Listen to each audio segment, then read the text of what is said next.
of the districts, because you are then going to have an incredible amount of resources going to these districts, and therefore the governance structure to ensure that, A, they are empowered with skills, and B, the whole issue of managing their hospitals, their schools, etc., draws in the citizenry for empowerment and an ability to ensure that the district assemblies are accountable and that those resources are used very well.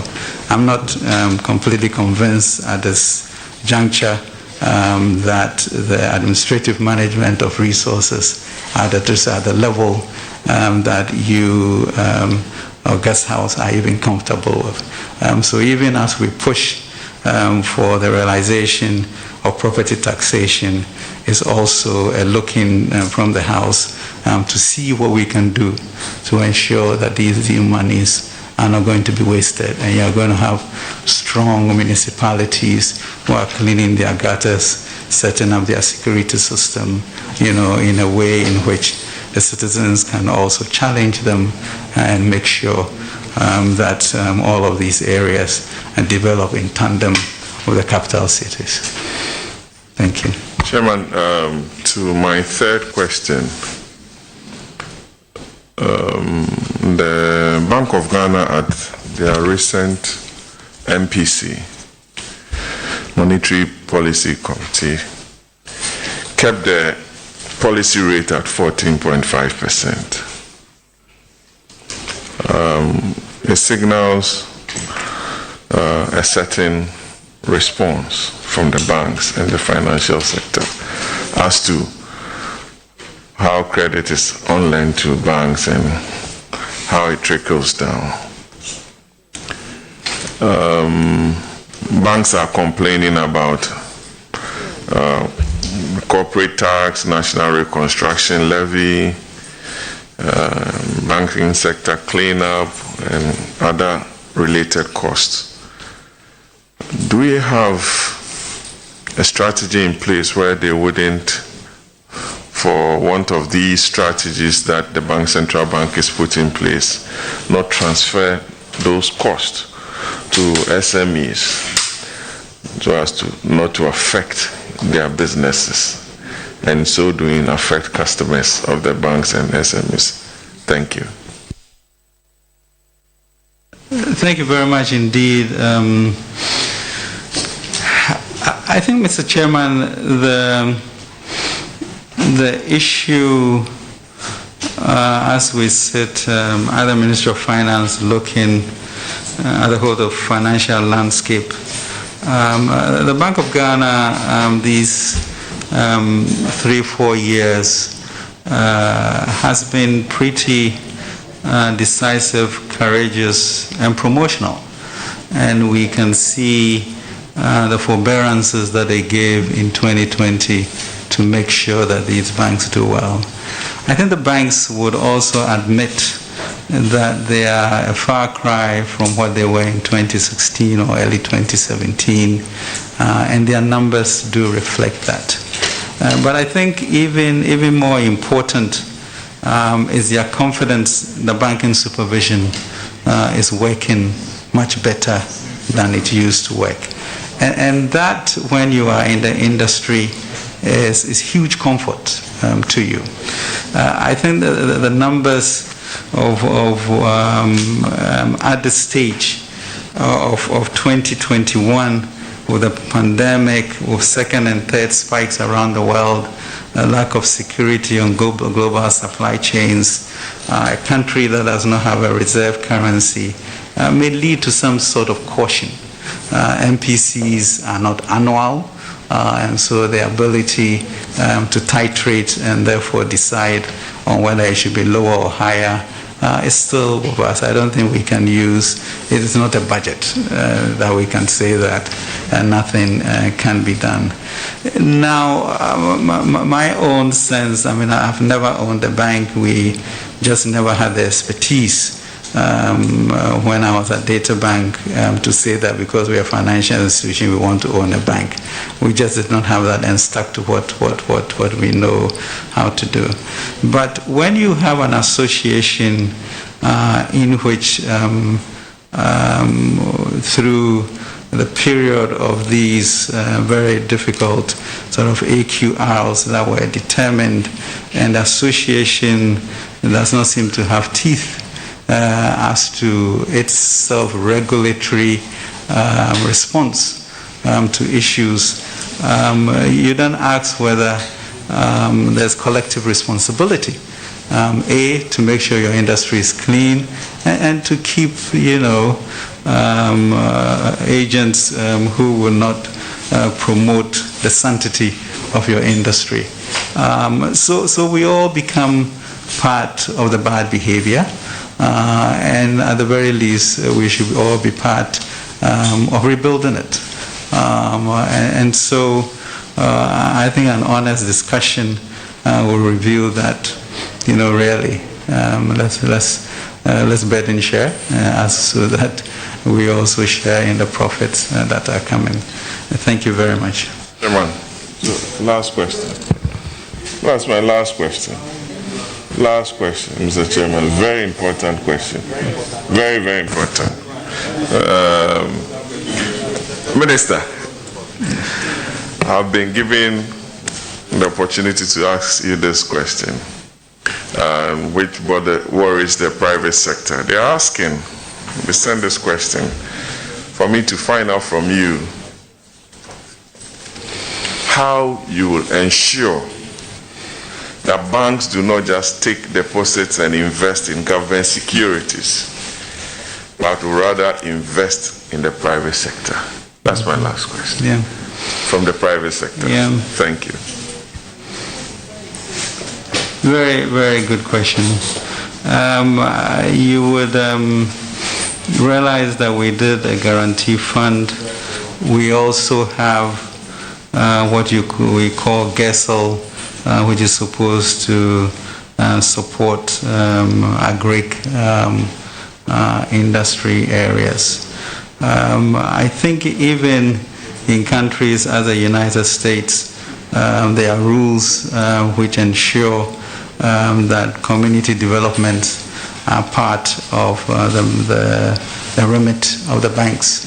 And so I think we may need to have a dialogue, as we develop the Ofori-Atta program, which is going to have discussions with banks, financial institutions, pension funds, as to their participation in this transformation exercise. And in that, I'm sure we can construct some agreements on how to ensure maybe some participation of some law. But these are things that will particularly be led by the BOG. It is when the government decides to either guarantee certain things to facilitate it. But I think the BAG is also anxious for growth within this stuff. And we hope that we will be able to, as the banks get profitable, have these discussions which will all move us together in this transformation exercise. And thank you, sir. Thank you. Yes. Yes. Thank you very much, Mr. Chairman. My first question to the Honorable Nominee relates to the annual report on the management and use of petroleum revenues, and in particular the reports of PIAC, the Public Interest and Accountability Committee. And I believe it's in order, Mr. Chairman, with your permission, to congratulate PIAC on their 10th anniversary, which they celebrated yesterday. I noticed the President was with them yesterday.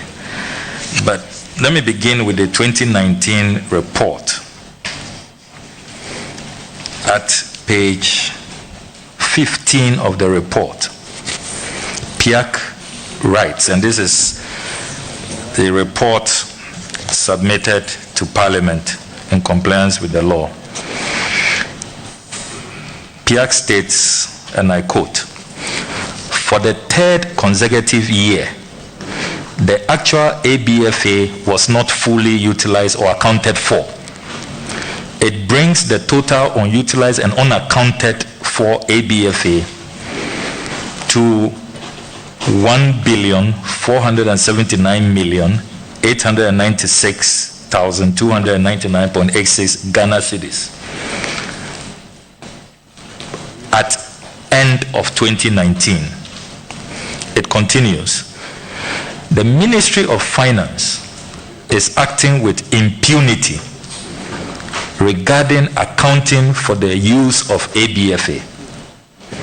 PIAC therefore urges Parliament to bring its oversight mandate to bear," unquote. I also hold in my hands an August 2020 issue paper that PIAC was forced to publish because of the continuous non-compliance. And at page 24 of the report, of the issue paper, PIAC had this to say: "The recurring non-compliance in the reported expenditure of the Ministry of Finance to the PRMA requirement to spend at least 70% of the ABFA on public investment expenditure is another challenge." In 2019, 55% was spent on capital expenditure and 45% spent on goods and services. Another challenge in the implementation of the law relates to the recurrence of unutilized ABFA. As at the end of 2019, the total unspent ABFA amounted to 1.48 billion Ghana cedis. This situation is worrying, especially as it is becoming a trend and corruption risk to the management and use of petroleum revenues. Honorable nominee, this has continued, and according to PIAC in the 2020 report to Parliament, they are putting the final figure of unaccounted for oil revenues at 2.46 billion as at end of June 2020. I am aware of meetings that have taken place between you and PIAC, and I know that PIAC stands by this figure of 2.46 billion Ghana cedis unaccounted for petroleum revenues. How do you respond to this, honorable nominee, and how can you assure this committee that if given the nod, what PIAC is calling a culture of impunity under your watch will stop?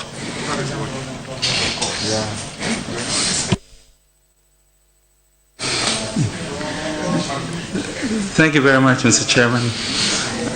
As you mentioned, we have had a series of meetings of PIAC to try and reconcile these numbers and their use.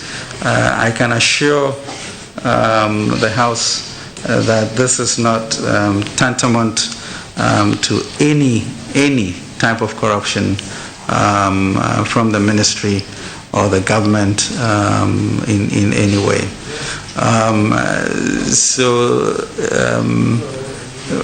We should be clear on that. With regards to, therefore, their number of 2.4 billion, in which they insist on, you can see that the President was at the ceremony yesterday, and that is an indication of our commitment to work with them to clear that. Mr. Chairman, let me assure you that all of these issues would be resolved, and we can have a happy medium with PIAC going forward. We do not, I mean, there may be honest mistakes made, but there's no profligacy on our part or a sense of arrogance as to the use of public money. I mean, my training as an investor was to invest people's money, and that has to be protected. And so when you look at DataBank, it's investment of 500,000 people's money, and those are sacrosanct. Mr. Chairman, let me assure you that all of these things will be resolved, and we're going to have a period, these 4 years coming, in which we are all totally aligned. That's my commitment to you. Mr. Chairman, by way of follow-up, is the Honorable Nominee able to give us an indication on when this will be resolved? You've given us an assurance that you will resolve this. Well, we have had their 10-year anniversary. I am back full-time at work. We should, after the Easter break, have a meeting with the new chair and craft a way forward that will be comfortable for everyone and follow the tenets of the law. That assurance I give you. Mr. Chairman, I move to my second question, which relates to, I would say, genuine growing concern about what some analysts are calling a stranglehold over the financial sector by your close business associates and allies. Some have even suggested that it's classic state capture, and that if this is not re-looked at, it would be inimical to Ghana's financial progress, and so far as best practice and transparency is concerned. I have the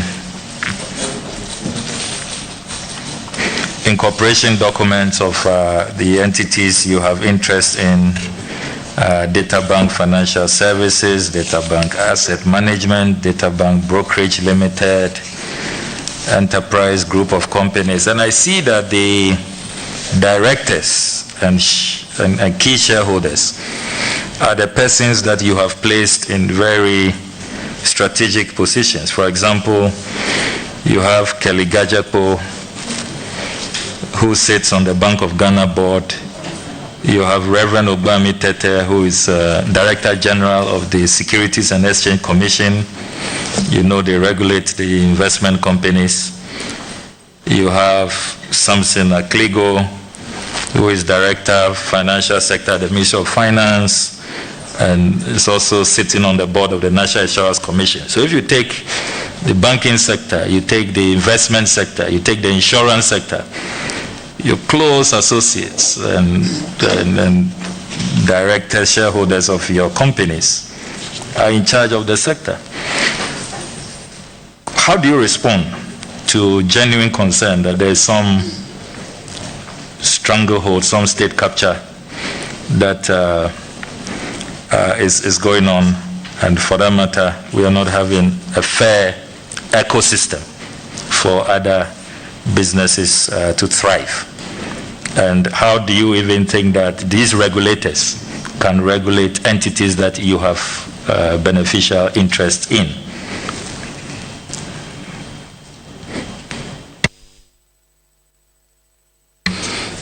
Thank you very much, Mr. Chairman.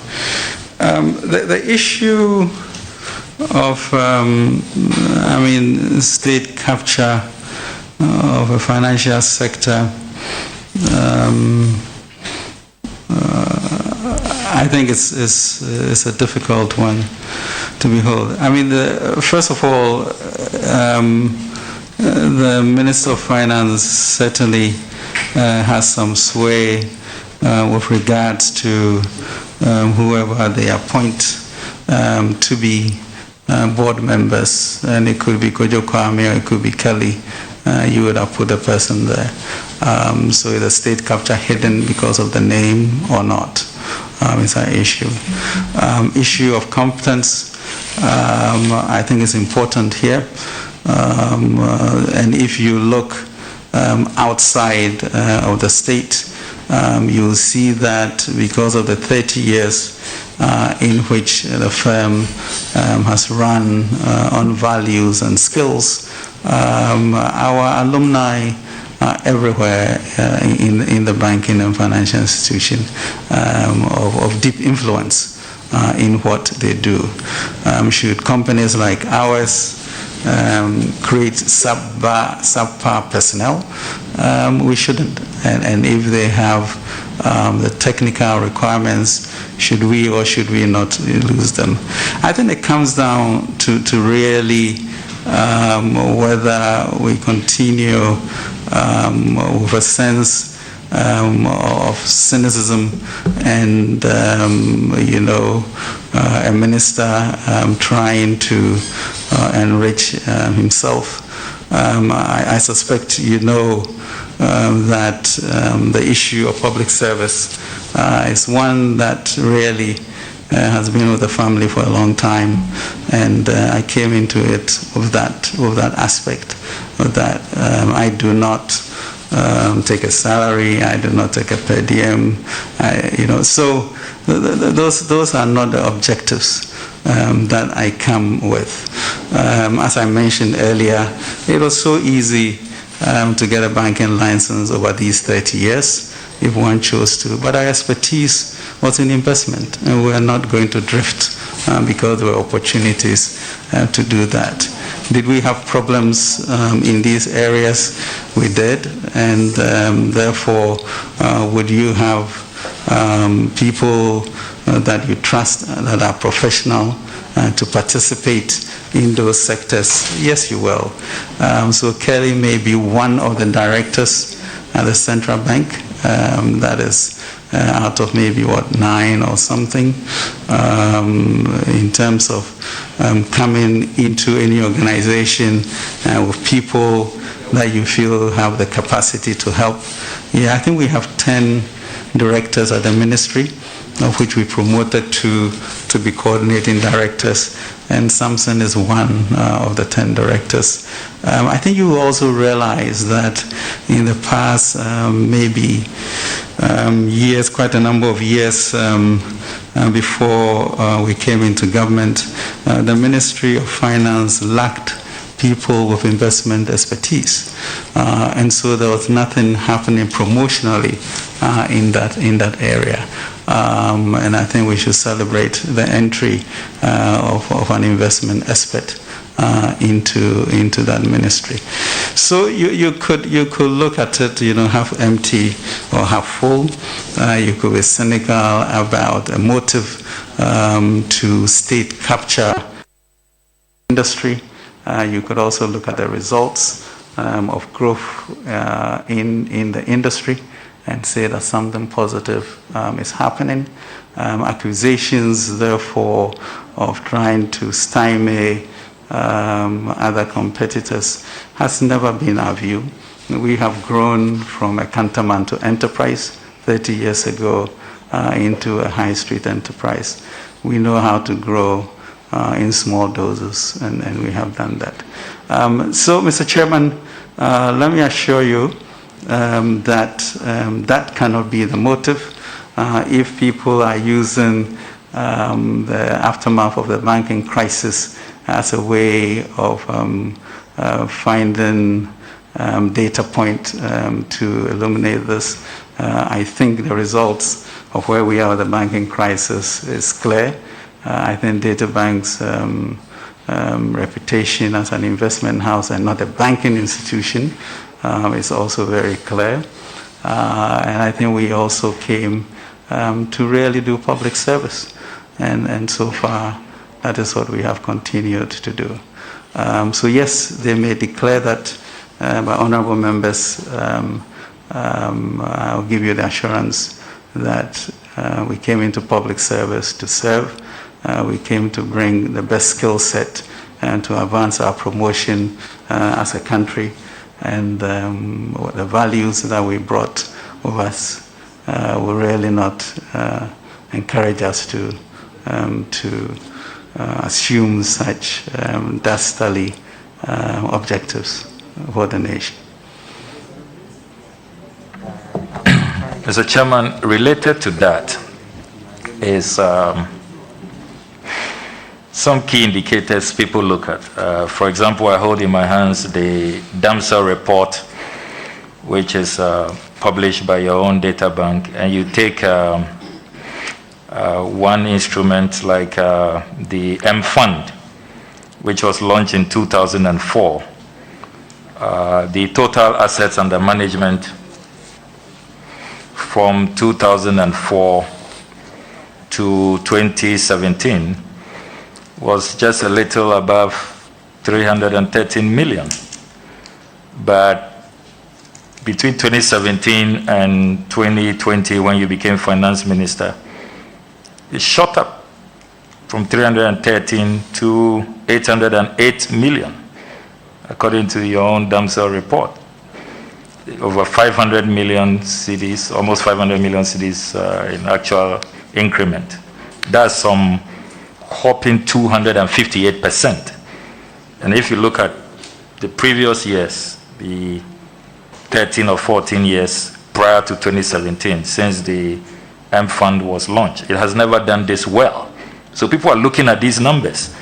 You take enterprise insurance, for example.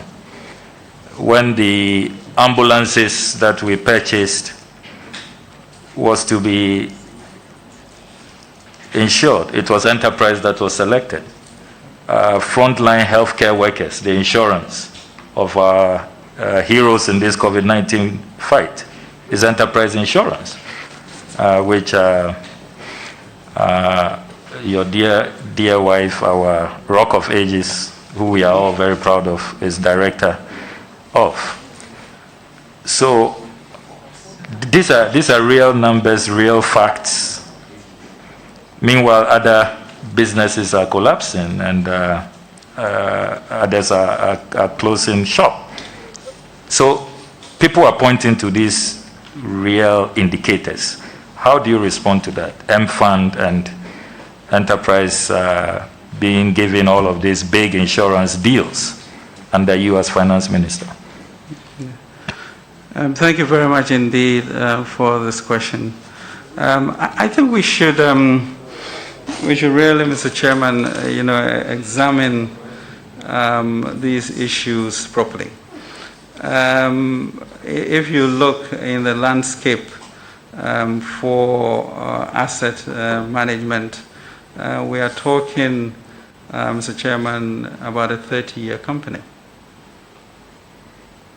with incredible human resources that literally developed the asset management business. You would wonder whether that company was also victimized. Honorable Minister, we can't hear you from here. You would wonder also whether that company was also victimized in times when the political season was different. But I think that the key issue becomes one of competence and fair judgment, and when you come in to bid for certain things. Now the question about moving from 330 to 800 and something, as you mentioned, the question is, how much in resources and new monies were in the marketplace, and therefore what was the proportion of that to that. Should a company like that grow? Of course it should grow. We talk about enterprise insurance. You talk about what a company that is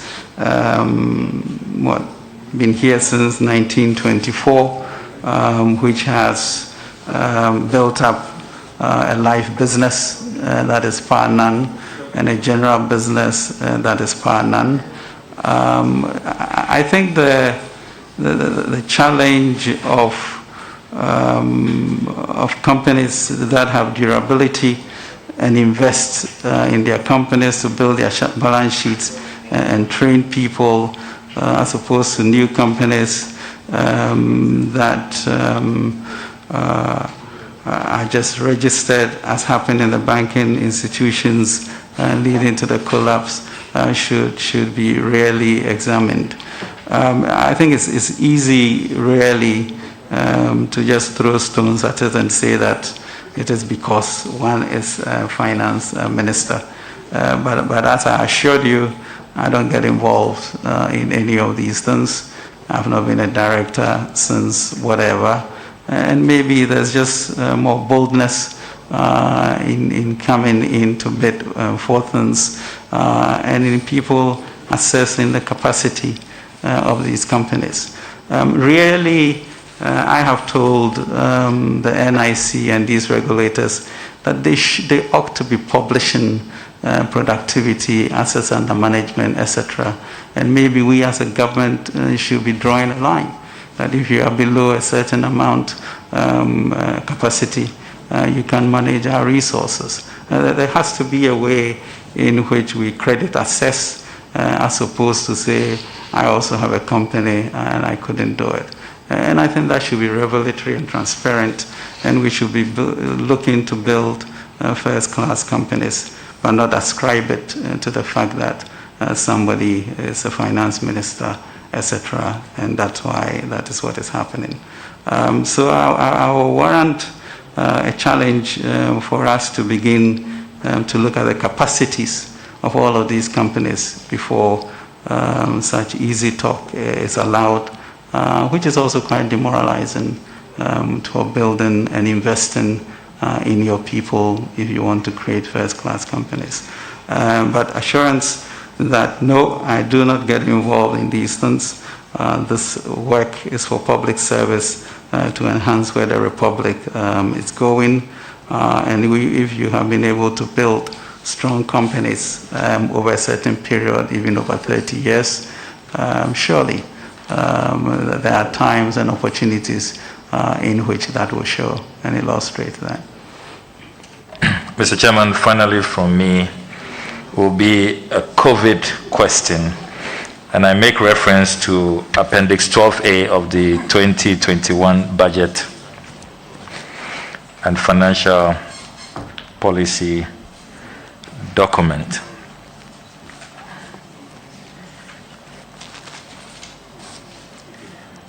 If you look at the status of COVID-19 alleviation program, CAP 1, the entries in there, some of the numbers are very worrying. For example, if you take item number 5, transfer of Government of Ghana COVID account for Ministry of Foreign Affairs and Regional Integration for airfares for 2,221 returnees from Lebanon. Mr. Chairman, could I excuse myself for a second? Very well.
Dr. Noguchi Hideo devoted himself to research of yellow fever, of which he eventually died in Ghana.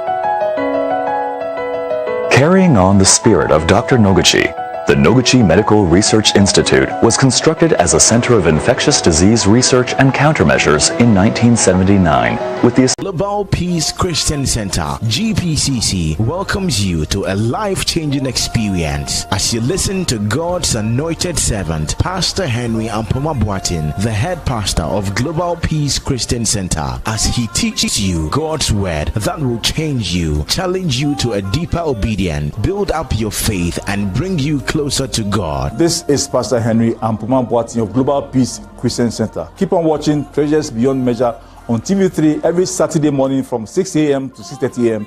and your life shall never be the same again. God bless you. Treasures Beyond Measure with Pastor Henry Ampoma Boatin. Treasures Beyond Measure shows every Saturday 6 a.m. only on TV3.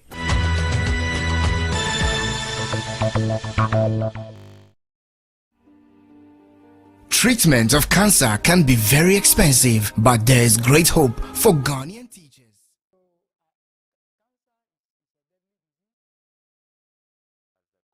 One air ticket. Even today, as the aviation industry is recovering, you can get a ticket, and even that's a two-way ticket for $511. This is more than $4,000 looking at the exchange rate at the time. It doesn't appear to me that the public purse is being protected by some of these expenditures. You take item 4, transfer of 19.3 million cedis. The ministry is saying that they are not aware of this account. So the question is, will you support a special audit into the entire COVID-19 expenditure? Because some of these figures really, there are lots of questions.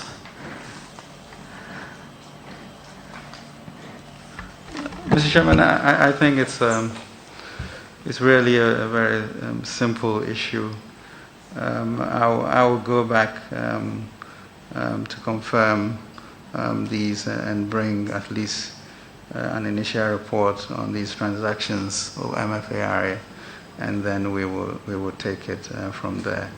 I know certain payments were made with regards to the gathering of these people in Lebanon, etc. But those are administrative issues that I'm sure we can sort out. So that is not necessarily linked to the ticket per se. So give me the opportunity to relook at that. I think really the issue of COVID-19 2020 was a devastating one. I mean, the pressures to bring our people home, the conditions they were in. I mean, I'm sure various ministries had to do some things in haste to avoid the suffering of Ghanaians wherever they may be, and we'll get to the bottom of this for you. Thank you, sir. Very well. Yes, Honorable Gisela, I promised you that I'll give you the chance so you can go back to your committee. Yes. Thank you, Mr. Chairman. Good afternoon, Honorable Nominee.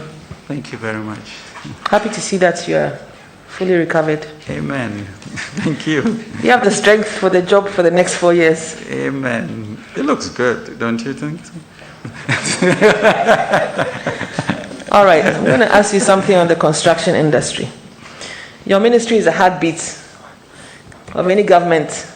Construction is also the heartbeat, one of the heartbeats, main heartbeats of the economy. If you get approved by this House, in your second term, are you going to reconsider the issue of contractors' payments vis-a-vis the basic project management principles of trying to adhere to time and budget on projects, because there are a lot of cost overruns in the whole project management space. And a lot of it is because payments are not made on time, and so it is hard for contractors to keep to their work schedules, and then they have to go back to ministries to ask for rates reviews and so on and so forth. And ultimately, government is a loser. But all these decisions are being taken by people. So, as a custodian of the public purse, what will you do differently in your second term to make sure that this situation is changed for the better for the country? And also to realize that contractors have invested time and effort and money in their equipment, and their businesses are often run down when the political season, as my senior colleague here just mentioned the word, as the political season changes. Is there going to come a time in this country when that will change? Thank you. Thank you very much indeed. And this is really a very significant question in our attempt to develop this nation. Because it's really very easy to place the blame on one side of the coin as to government. But there's enough blame on both sides of government and contractors because of, I guess that's the nature of the way we have developed. As I mentioned earlier, we have a commitment, sort of control and policy that we are bringing to Cabinet for approval, which essentially says that if you are given a budget, you have to stick within the budget. To be able to change it in any way, it has to come all the way through Cabinet, and you are to identify resources within your budget to do that. You would realize that, especially since we have devolved all power to the ministries with regards to whom they select, etc., etc. And invariably, you see add-ons to projects which are not there, and therefore keeps the cycle of arrears going. That must stop. And of course, that in a sense is initiated by contractors in a way. So we need to find a way to stymie that if this is what we are doing for this year, this is what we are doing for this year, and no more add-ons. And I think you'll be able to clear the arrears as we go on and not have projects that should not be in there doing it. I think we also have some issues of value for money. In which sometimes when you put consultants on to determine what it is that needs to be done, you have certain roads overlapping certain roads and being charged, as an extension of that, and therefore various projects on the same 5-mile stretch that has different fixed costs and vehicles allocated to them. All of these add up to cost that we should be able to stop.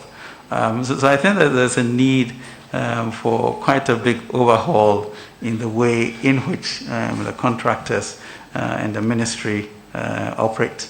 I know last year we set up a value for money overview team that has suggested various ways to tackle that.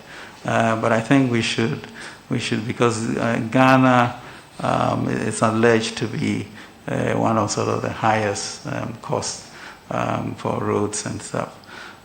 So we should be working to clear that so that we can have certain costs that are sustainable, projects that should not be funded should not come into the funding time, and then payments will be on time and projects will also be on time.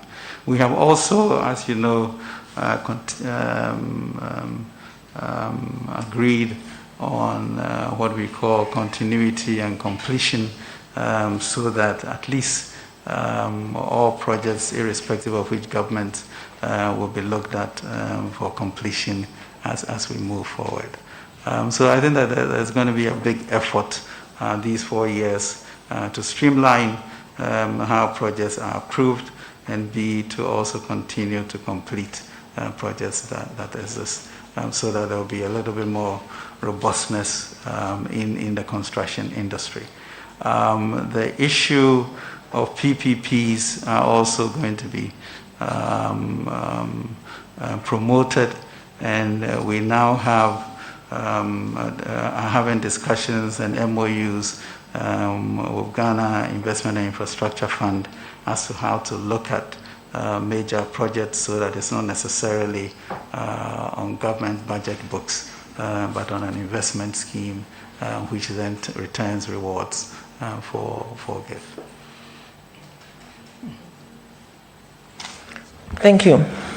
You had a scheme, I think it was a policy that you developed at the ministry, whereby contractors were asked to present their certificates, and the certificates were discounted by, was it 10 to 15%?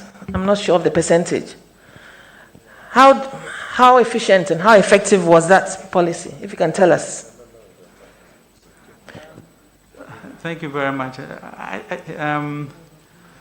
I mean, my sense was that it did well. But Mr. Chairman, this is really not sort of a new thing with regards to contractors discounting their certificates to be able to. It's an old instrument that is done.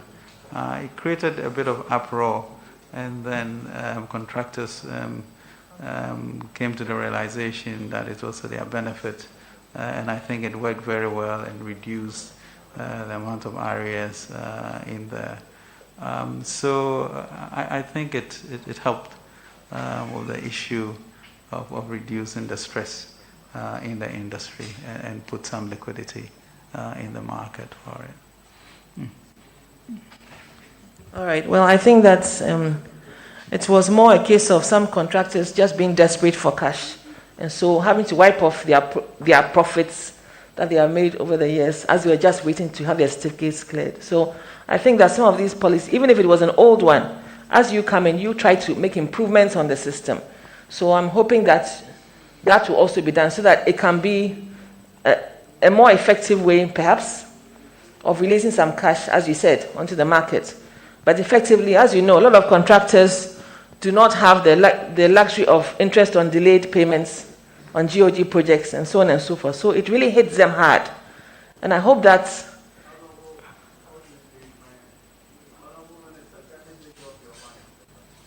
I'm disabled. Good. Yes, can you proceed with the question? Thank you very much. You can advise him later when we are done with him. Exactly. Thank you very much. But I'm just trying to advocate for the construction industry, because it's only fair and right to do so. Madam, please, hold your peace. Thank you. Mr. Honorable Nominee, I see you're almost always in white. What's the secret behind it?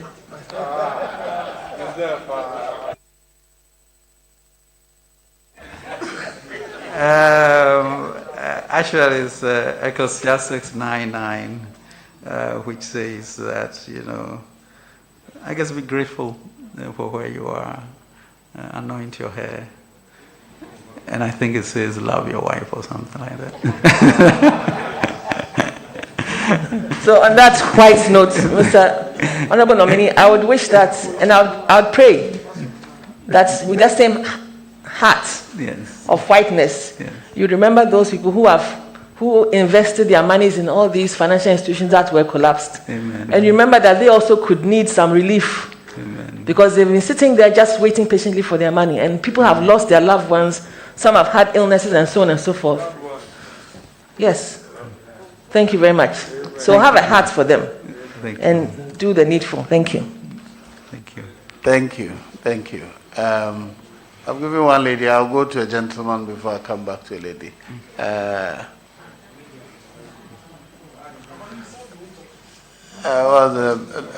Yes, Hassan. Thank you very much, Mr. Chairman. Honorable Ken Ofori-Atta, I congratulate you and I wish you well. I have had opportunity to work very closely with you, especially in relation to dumping in the petroleum sector, and the tremendous support that I received from you has to be put on record. You are a very strong pillar of support in the fight against, illicit trading in the petroleum sector. First question I have is, in relation to standing orders of this house, and I know you don't have any powers to change it, but it has to do with the mode of reading the annual budget.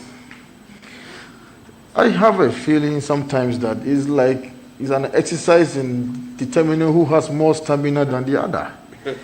From Kwesi Botre's time, Professor Kwesi Botre's time, you come and sit there and then stand on your feet, read budget for too long, minimum 3 hours. I don't think that is, the way to go. Can't we have a much redacted version? Lay it, and then you go. What do you think about this? I mean, we've been doing it, so we think maybe that is the right thing. But you go across other jurisdictions. As you said, that is Parliament's arrangement in accordance with this. I just want his opinion on it. All right.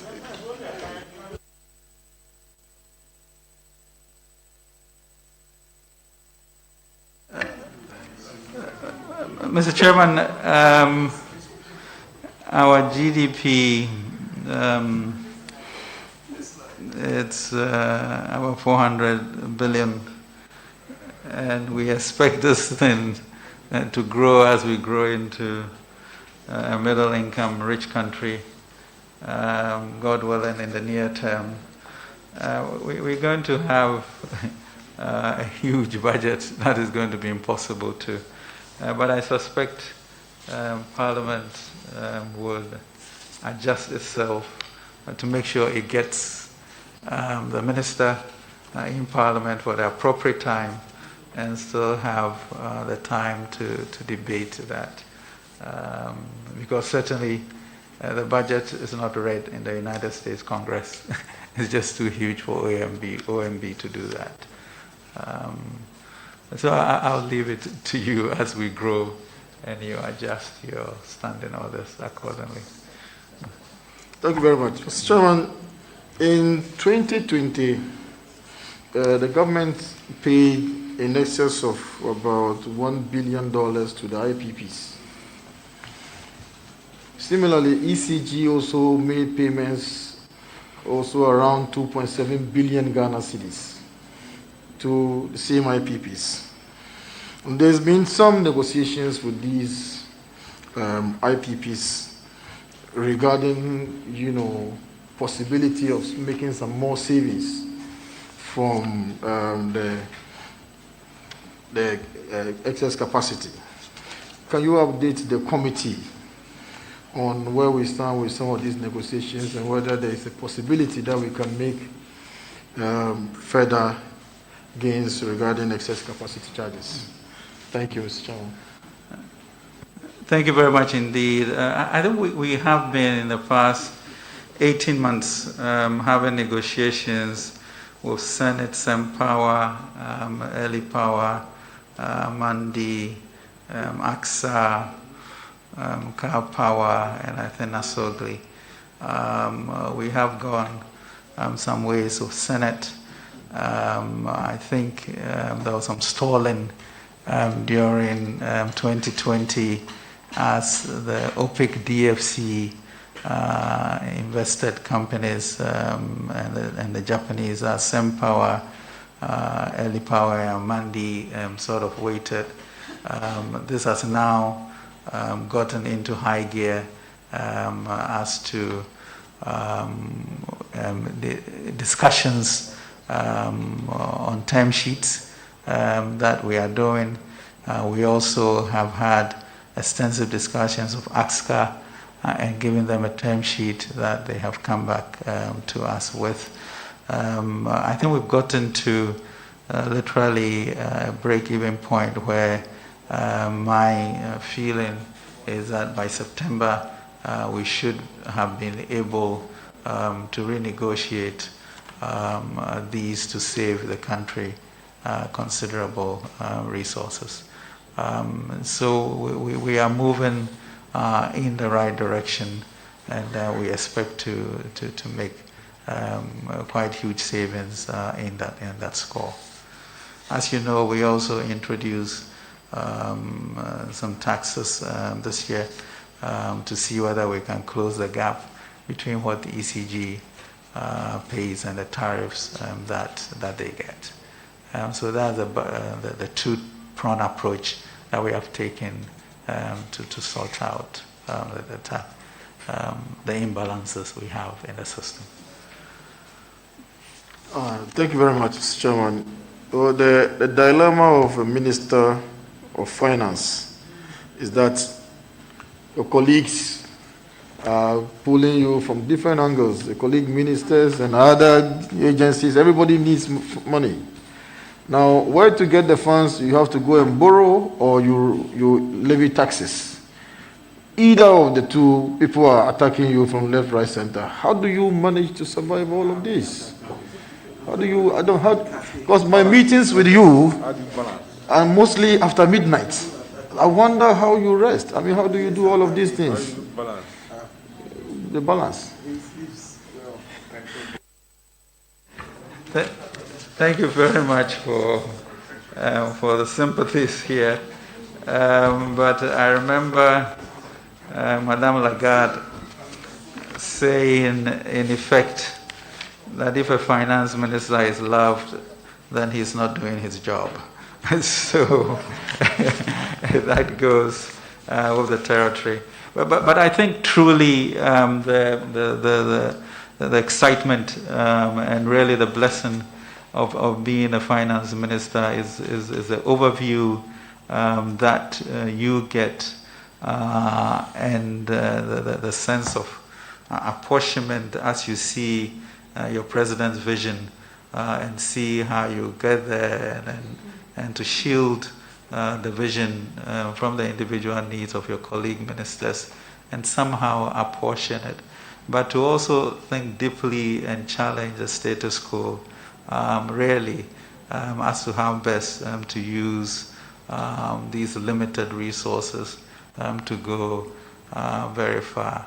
At the same time, you know everybody is a citizen and therefore has a right to be able to have social mobility as you have, and that is a challenge. So the issue of, let's say, senior high school education is a matter of choice. What kind of percentage of GDP do you give to ensure that the average person like you can also become like you because the state has given that opportunity. And so I think it's that adrenaline and passion that keeps one going, and to understand that you've been given a mission or a role to play that is important for the growth of the Republic. So thanks for recognizing the difficulties, but we shall continue to persevere. Yes, Honorable Kapoku.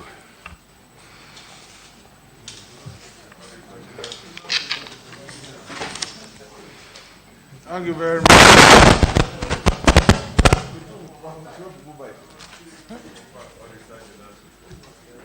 Thank you very much, Mr. Chairman.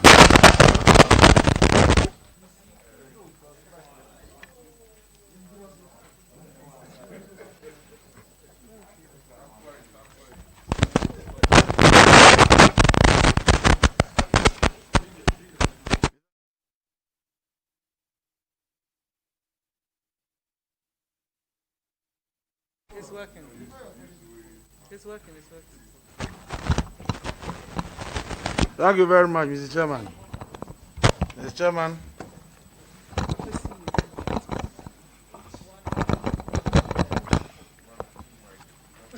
My first question has to do with the report of the Auditor General for the year 2019. As you are all aware, democracy dictates that power must be exercised in consonance with the law. Unfortunately, the Auditor General's report indicates that in 2018, the Ministry of Finance acted not in consonance with the laws of our land, and that occasioned some kind of misappropriation amounting to 193 million Ghana cedis. Mr. Speaker, with your indulgence, Mr. Chairman, with your indulgence, I would like to refer to the report.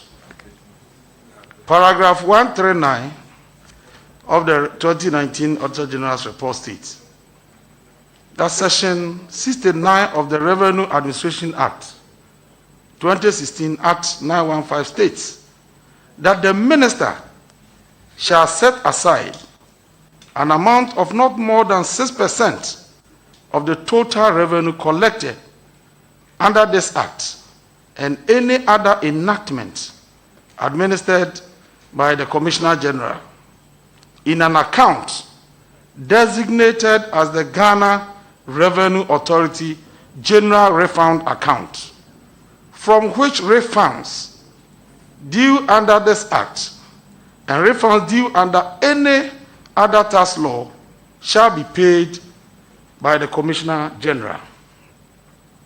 Contrary to the above provision, a total amount of 193,277,758.03 Ghana cedis was used in settling payments other than for tax refunds.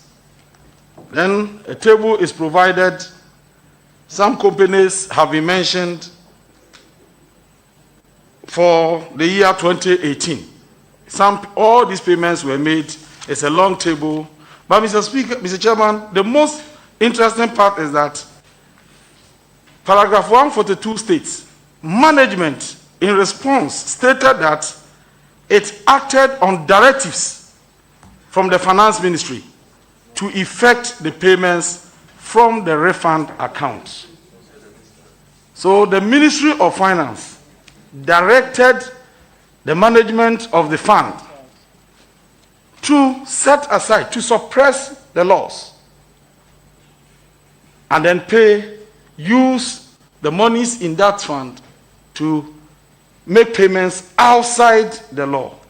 What is the minister's take on this, and why did the minister or the ministry decide to engage in such an illegality, knowing very well that our actions must be dictated by the laws of the land?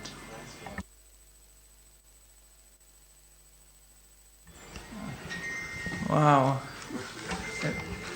Thank you very much, Mr. Chairman. I think I'm sure the House has had reason to contest some of the statements of the Auditor General. I mean, my understanding really of the law in terms of 6% for tax refunds is really inclusive of the fact that this is part of revenue mobilization costs and not necessarily operational costs.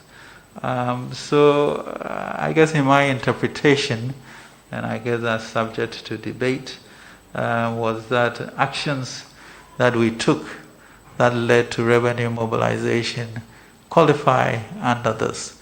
And I think that's something that we can all debate and decide on. I mean, you do get refunds, and so when we also mobilize the resources to be able to pay you. And so that in my mind, was a categorization that justified that, but certainly not an illegality. Mr. Chairman, my second question. In October 2020, the Honorable Minister, the Honorable Nominee, participated in the virtual plenary session of the Development Committee of the World Bank and the International Monetary Fund. As part of your contributions to the discussions, you called for debt forgiveness and cancellation for vulnerable and debt-distressed countries in the world, including Ghana. You also seized the opportunity of that occasion to call for the extension of the debt service suspension initiative introduced by the G20 for vulnerable countries, including Ghana. You are aware that the public debt stock stood at 122 billion Ghana cedis when you assumed office in January 2017. Today, the debt stock has ballooned to 291 billion Ghana cedis. And when you look at the 2021 budget, the projections that you have placed before this House, in 2021, you project to raise a total revenue plus grants of 72 billion Ghana cedis. And you project to pay interest on debts amounting to 35 billion Ghana cedis. Amortization of 15 billion Ghana cedis. If you put amortization and interest on debt together, that will give you 50 billion Ghana cedis, plus compensation of 30 billion will be 80 billion Ghana cedis. Meaning that even if you are able to raise all the revenues that you have projected and receive all the grants projected, that will not be able to pay for interest, amortization, and compensation, leaving a huge gap for you to borrow to fill. So it means that this year, we are to borrow to be able to pay compensations, goods and services, and even statutory payments. These are symptoms of an ailing economy. An economy that is indeed in the doldrums and gasping for breath. You want us to give you the opportunity to serve for another term. What new strategies do you propose to reverse this situation and to restore hope among Ghanaians?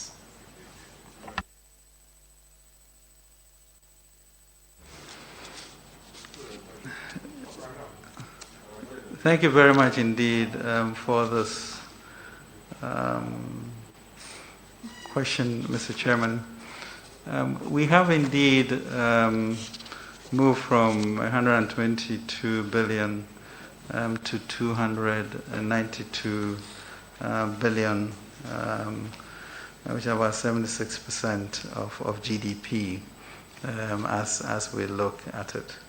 I think we identified right from the beginning in 2017 the 5 buckets of revenue, expenditure, statutory payments, interest, and compensation as weaknesses in which we needed fiscal space.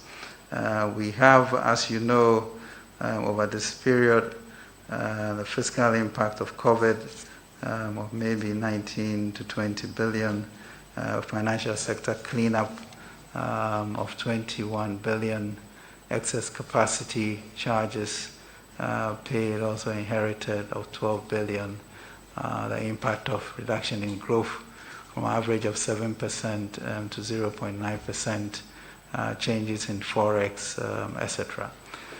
So we have a number of ways that, of course, this can be approached. As you mentioned, we did ask for debt forgiveness on that side. We have, I think, been successful with the U.S. approving some 500 billion SDRs, which will go at much lower interest rates for countries such as ours. That will be helpful. As you know, we have begun to examine issues as to what we do with our gold and cocoa, which will lead to equity in the system, and that has to be looked at. But if you look at the Obatampa program and what we expect to do with regards to an increase of 30 billion over the next 3 years from GRA and a 7 billion infusion from outside, those are all productivity elements that would increase our exports and therefore trade numbers, so that we can be more productive and export-driven, adding value to our resources. Akufo-Addo's vision of therefore adding value to all of our natural resources is the way to go to do that. So clearly we have foreseen this, and we are doing what we can to do that. I mean, I think there's one other area of importance that we should think about, which really is the digitalization of our economy. In that is where all these leakages that we have will be stopped. We literally should be able to double our GRA proceeds, which should bring another 45 odd billion to be able to address these issues. I think we are going a long way with digitalization. We are committed to finding the resources to do that, and that would ensure that we all participate in this. Mr. Chairman, yes, we've gone through a period of 4 years in which, in a sense, we stabilized the economy until the COVID disruption. We will get back to normalcy as we target debt sustainability back to a deficit that is within 5%, ensure that the Obatampa project is on course, look at ways in which we add value to our exports before we let them go, so that we transform the economy and not get back into issues of increasing debt. But I guess as you look also at the new normal, most economies have had to ratchet up debt. I think Africa's debt has moved from 34 to 56% or so in short order, and most G20 countries are spending over 20% of GDP to make sure that they put that type of resources in that. So the world is adjusting to this new normal of debt sustainability, and we are part of it. But we, at the very least, have put in a program to see how we get out of that dragnet. Thank you very much, Mr. Chairman. I'm indulging, Chairman, indulge me. Minister, in your answer, you are certain that public debt is 92 billion. Now, are you rounding up? Because as I look at paragraph 149, page 36 of the budget, I see 291,614. Is it that since 12 March we've added on, or you have done quick and easy mathematics of a round up to 292 billion? I just want it for a record. Mr. Chairman, it's 291.6 billion, 76.1%. Rounded up in your words to 292 billion. That's right. Thank you very much, Mr. Chairman. Another dimension to our national debt discussion, which portrays a very gloomy picture for the upcoming generation, has to do with the collateralized borrowings. Honorable Minister will recall that after the conclusion of the Article 4 consultation of the IMF with Ghana, the IMF cautions the Ghanaian government against collateralized borrowing. The government decided not to heed that genuine advice. And as we speak, the Ghana Get Fund receivables has been monetized for $1.5 billion from the Chinese government, payable within the next 10 years. They have also monetized receivables from the energy sector levies for 15 years. Cocoa has been collateralized for $600 million, payable within 7 years. They have also collateralized bauxite deposits in the Tiwa Forest area for $2 billion, for a $2 billion from the Chinese under the Sino-Hydro deal. And now, the president hints of a Japan in the pipeline, which will also take care of the royalties that we receive from gold. Honorable nominee, all these collateralized borrowings are not calculated as part of our debt stock. But you know, it comes as a huge liability for the future. Have you not, by this collateralization, impose huge liabilities on the upcoming generation? Because future revenues that will service future conditions have been monetized for present expenditure. Have you not imposed huge liabilities on our children?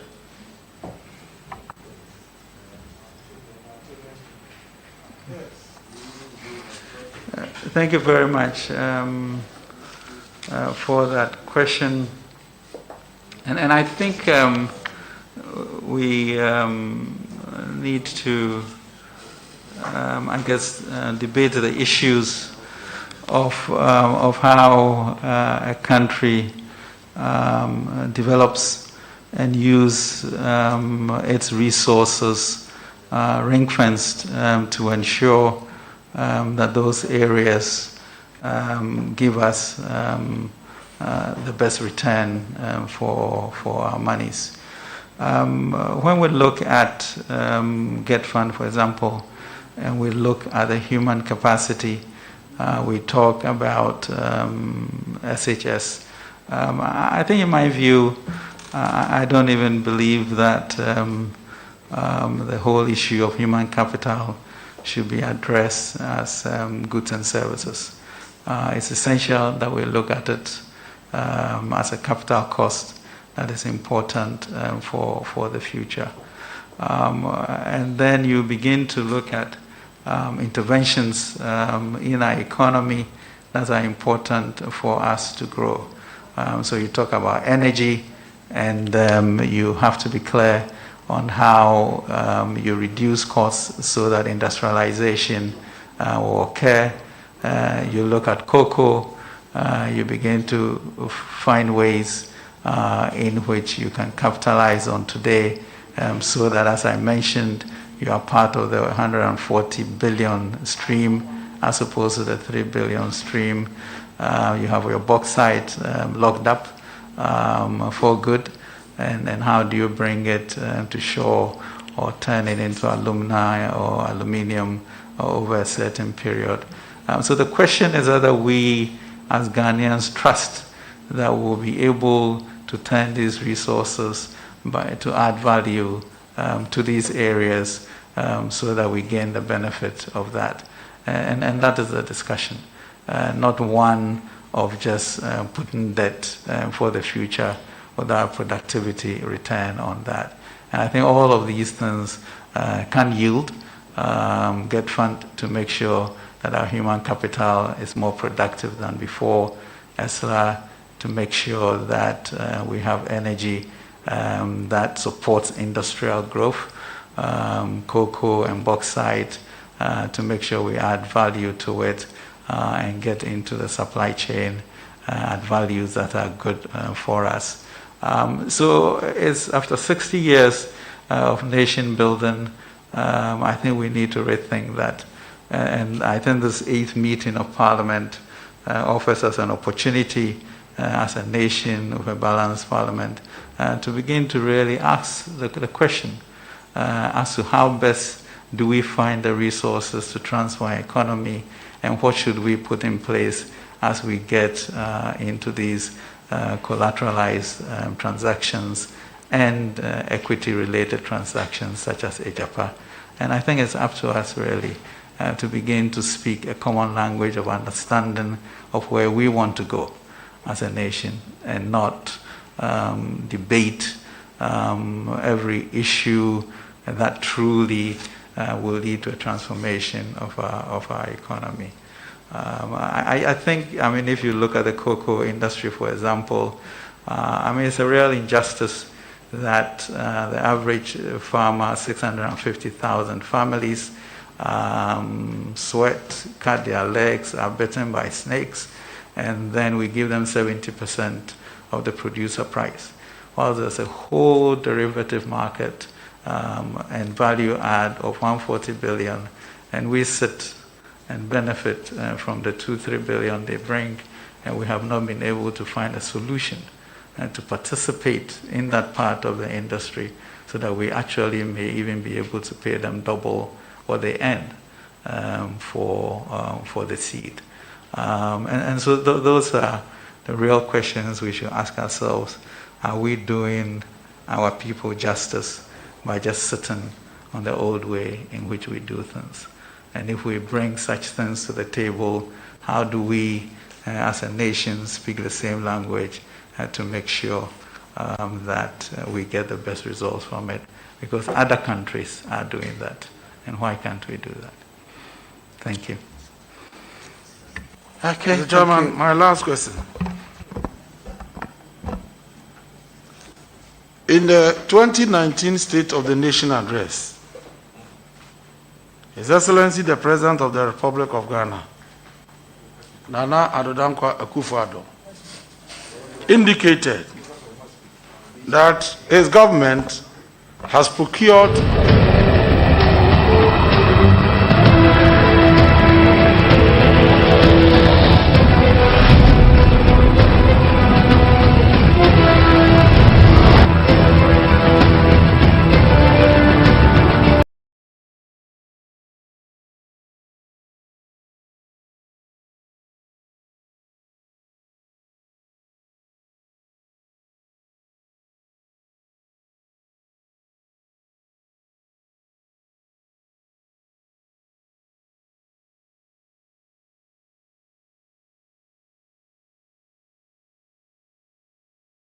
Yet another world record. Fastest stroke rehabilitation in 2 weeks.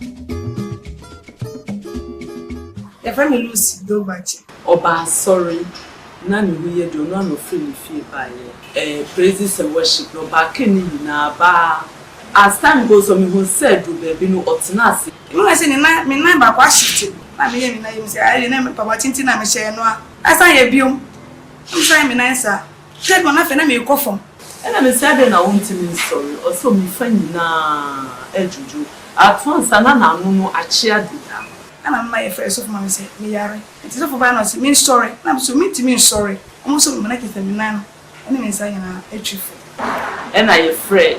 Ye papa bi onu so last year etunu say ya stroke ronya stroke ano patututu nti ano direction na e fa so ya dey back na ye buy no Sunday na ye buy no e dey to fit na me ntimi nkasa me kata me nyewu na me ntimi nanti na me twi me na ne nsanya na awofo ma no achia no achi no na ima me do me no ado no ye na doctor so me nsa se me nanti into no nanti free doctor ho edp ba ha mama too much because said I didn't see me I may be buy na and me no met me nanti me mama 2 weeks be pen na me say me kwa sorry ma ko dan nya say nyankopɔ wa ye bia ma ti mi ko kura sorry mo no asori fo nyina aye de obi aye de because mama obi a me nanti me nkasa me kete ma wu me nya hwe na metimi ananti ni kasa matumi na fifie apa so dem ayi obi awon anti bi catch am say me person mi danya me ase na bra me say me danya me ase no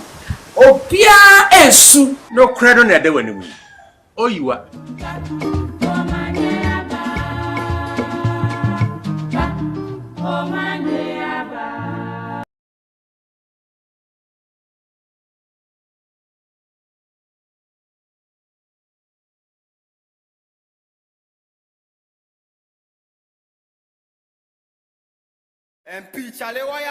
Are you Ghana's best cyclist? Can you ride around Ghana on a bike? If you're a professional cyclist, then the time has come for you to show your skills. It's time for the first edition of 3FM's Tour du Ghana. On Saturday, 24th April, Ghana's best cyclists will ride from Tema to Akosombo. Are you ready? With 10,000 Ghana cedis and other amazing products to be won, you certainly want to be a part of the most exciting cycling competition in Ghana yet. If you believe you have what it takes to win, call or WhatsApp us on 0550-052-927 to register for a cool 150 Ghana cedis, or you can enjoy our early bird discount if you register before 31st March for just 100 Ghana cedis. Special rates are available for groups with 5 or more team members. Amateurs can register to participate too. Let's cycle up to Akosombo and enjoy a cozy drive back to Tema on Saturday, 24th April. 3FM Tour du Ghana. Win together. Hashtag 3FM Tour du Ghana. The COVID-19 pandemic came with unavoidable global economic consequences. Some of this we've seen already happen in the past 2 quarters. In 2020, the government of Ghana saw a sharp decline in revenue into a yawning budget deficit. I think it's really an incredibly pandemic period. And now, the debt stock is ballooning, revenue is declining, and expenditure surging. We think that there is a recovery. The recovery is in progress, but we do have some downside risks. What does the economic recovery path look like in the short and medium term? Is there hope? They say, Abane say, hotel for any restaurant for. Mama didn't say, nipa entina restaurant TV, Obano Atenako. But EPF also Media General presents the 4th Economic Dialogue Series on the theme Ghana's Recovery Path in 2021, balancing fiscal consolidation with growth policies. No one country can feel safe until every country has taken precautions to vaccinate its population. Speakers: Razia Khan, Head of Research, Africa and Middle East at Standard Chartered; Wemkele Mene, Secretary General of the Africa Continental Free Trade Area; Bright Simmons, Vice President of Imani Africa; Zed Tekbe, former Finance Minister; Professor Peter Kwoti, Director at ISE. It's happening live on Thursday, 1st April 2021 at 9 a.m. So join us on TV3, 3FM 92.7 and on 3news.com. Remember, it's on Thursday, 1st April 2021 at 9 a.m. sharp. Media General 4th Economic Dialogue Series, making economic sense of the COVID-19 pandemic.